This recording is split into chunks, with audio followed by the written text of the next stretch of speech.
Bismillahirrahmanirrahim. Assalamualaikum warahmatullahi wabarakatuh.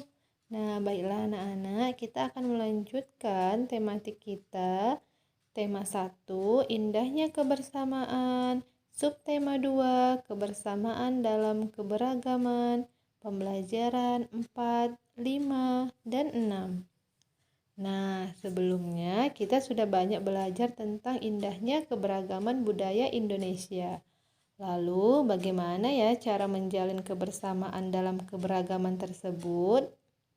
Nah, sekarang buka bukunya ya. Yuk sama-sama kita baca tentang cerita perbedaan bukanlah penghalang.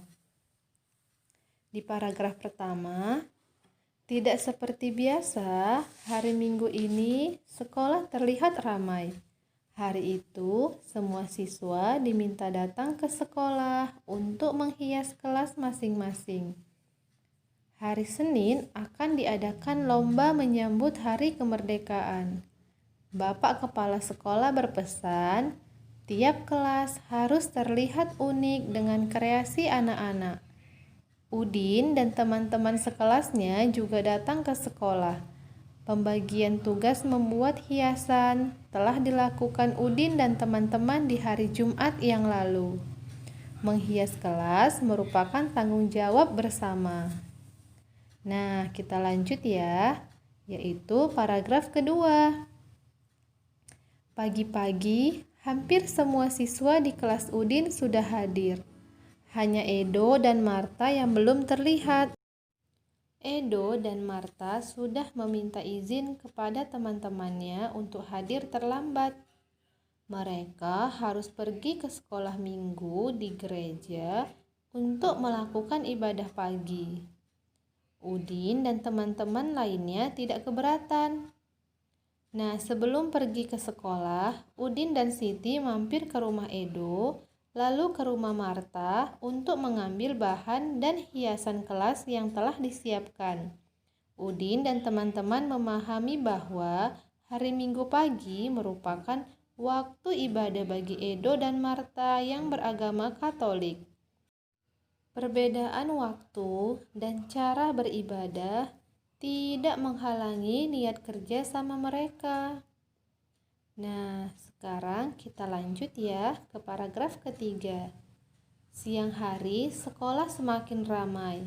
Kelas-kelas sudah terlihat indah dan semarak dengan hiasan merah putih buatan siswa sekelas. Begitupun kelas Udin. Edo dan Marta juga sudah terlihat di antara mereka. Selesai ibadah pagi di gereja, Edo dan Marta menyusul datang ke sekolah. Senang sekali Udin dan teman-teman berbagi tugas. Ada yang menggunting kertas, ada yang naik ke atas meja untuk menggantung lampion kertas, ada juga yang menghias pintu dengan pita kertas merah putih. Lelah tidak terasa. Ketika tiba waktu sholat zuhur, Udin, Siti, serta teman-teman lain yang beragama Islam menjalankan ibadahnya. Edo, Marta, Dayu, serta beberapa teman lain yang tidak menjalankan ibadah sholat melanjutkan pekerjaan menghias kelas. Menjelang sore, pekerjaan sudah selesai. Kelas Udin sudah terlihat semarak. Walaupun berbeda-beda, bekerja sama selalu menyenangkan. Perbedaan tidak menjadi penghalang untuk bekerja sama. Nah, begitulah ceritanya anak-anak. Baiklah, dari teks di atas, coba carilah gagasan pokok dan gagasan pendukungnya. Nah, jadi tugas anak-anak sekarang yaitu mencari gagasan pokok dan gagasan pendukungnya ya.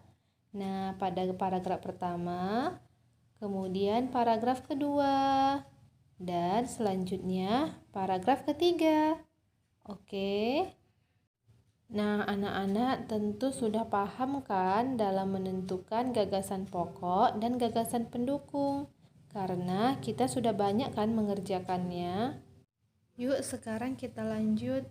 Nah, masyarakat Indonesia sangat terkenal dengan kebiasaannya dalam bekerja sama. Berikut contoh dari kerjasama yang biasa kita lakukan di masyarakat. Yang pertama ada ronda, yang kedua ada kerja bakti. Nah, kira-kira kerjasama apa lagi yang sering dilakukan di masyarakat? Atau kerjasama yang bisa dilakukan di sekolah? Nah, coba anak-anak cari ya contoh kerjasama yang ada di masyarakat dan yang ada di sekolah. Oke anak-anak ustazah.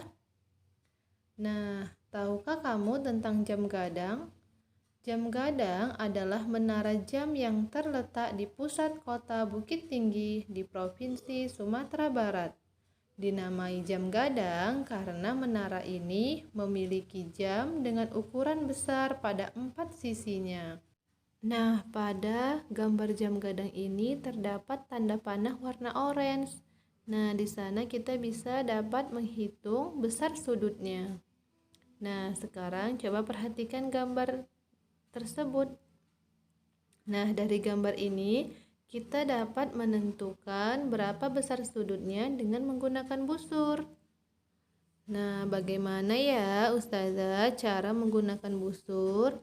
Nah, kemarin sudah Ustazah jelaskan juga kan cara menggunakannya, yaitu yang pertama titik sudutnya letakkan pada tengahnya. Kemudian setelah itu lihat garis sudutnya yang pertama menunjukkan angka 130 derajat. Yang kedua menunjukkan angka 0 derajat. Nah, yang ini ya 0 derajat. Maka caranya adalah kita lihat pada garis yang pertama. Maka besar sudutnya yaitu 130 derajat. Maka dia disebut dengan sudut tumpul. Oke. Udin, Edo, dan Beni merupakan sahabat dekat. Mereka berasal dari latar belakang budaya yang berbeda-beda. Mereka juga memeluk keyakinan yang berbeda pula. Udin beragama Islam, Edo beragama Katolik, sedangkan Beni beragama Kristen. Perbedaan budaya dan agama bukanlah merupakan penghalang bagi mereka untuk bekerja sama. Mereka saling bahu-membahu mengerjakan tugas atau pekerjaan yang harus dikerjakan bersama-sama. Pada peringatan hari ulang tahun kemerdekaan Indonesia yang lalu, Udin, Edo, dan Beni mewakili kelasnya dalam perlombaan bakia beregu. Sebelum berlomba, mereka bersama-sama mendiskusikan dan merencanakan strategi agar mereka dapat meraih prestasi dalam lomba tersebut.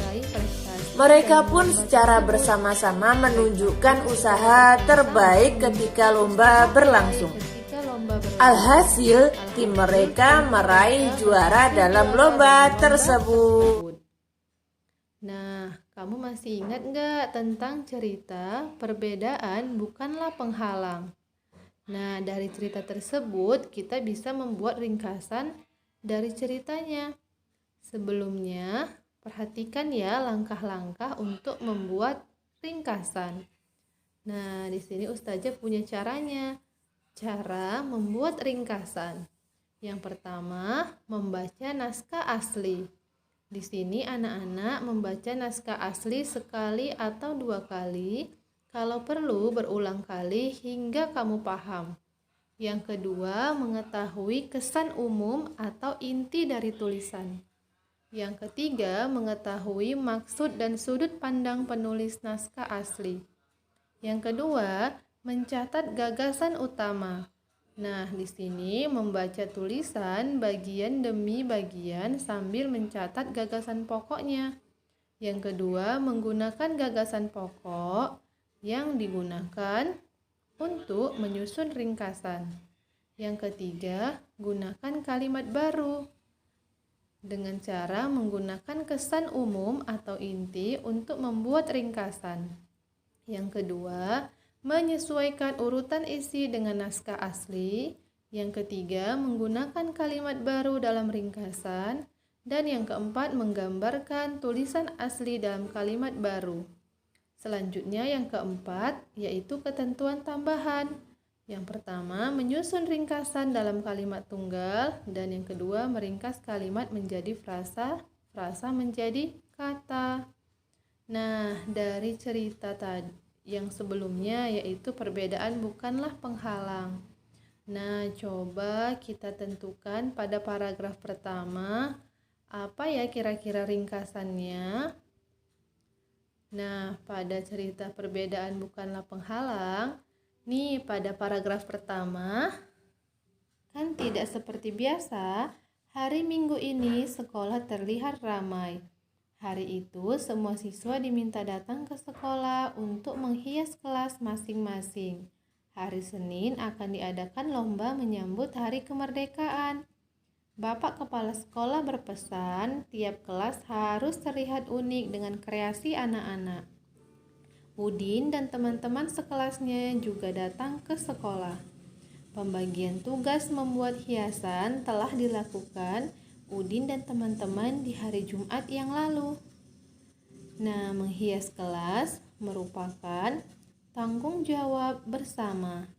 Nah, dari paragraf pertama ini kita dapat meringkas ceritanya menjadi lebih ringkas lagi, yaitu dengan cara menentukan tadi apa gagasan pokoknya dulu, yaitu gagasan pokoknya adalah hari Minggu ini sekolah terlihat ramai. Kemudian kita gabungkan lagi dengan kalimat yang lain, yaitu hari Minggu sekolah ramai karena siswa sedang menghias kelas masing-masing untuk menyambut lomba hari kemerdekaan. Nah, sekarang untuk tugas anak-anak yang selanjutnya, pada paragraf kedua, tentukanlah ringkasannya atau buatlah ringkasannya. Kemudian pada paragraf ketiga juga dibuat ya ringkasannya. Nah, anak-anak jangan lupa ya untuk tugasnya. See you to next video. Sampai jumpa di video selanjutnya.